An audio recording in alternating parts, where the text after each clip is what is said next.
ஒரு பூனை ஒரு புதருக்குள்ளே மாட்டிக்கிச்சு. அந்த புதரிலிருந்து வெளியே வர முயற்சி பண்ணிச்சு. அந்த பூனையால் வெளியே வரவே முடியல.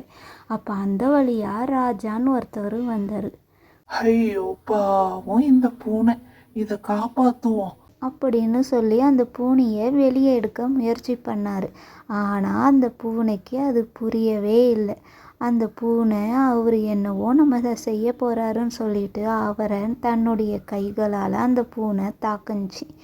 இருந்தும் அவர் அந்த பூனையை வெளியே எடுக்க முயற்சி பண்ணார். இதை பார்த்த இன்னொரு மனுஷன், ஏன்பா அந்த பூனை தான் உன்னை அடித்து தாக்குதே, உன் கையெல்லாம் காயமாகுது, விட்டுட்டு போப்பா, அந்த பூனையை செத்தா சாகட்டும் அப்படின்னு சொன்னார். இதை கேட்ட ராஜா, ஐயா அப்படியெல்லாம் சொல்லாதீங்க, அது ஒரு உயிர், நம்ம மனிதர்கள், அது சாதாரண மிருகம், அதுக்குள்ள உள்ள அறிவு அவ்வளோதான், அதனால அப்படியெல்லாம் பேசாதீங்க, நமக்கு 6 அறிவு இருக்கு, அதுக்கு 5 அறிவு தான் இருக்கு, அது அப்படிதான் நடந்துக்கும் அப்படின்னு சொல்லி அந்த பூனையை ராஜா காப்பாற்றிட்டாரு. இதுலேருந்து என்ன தெரியுது?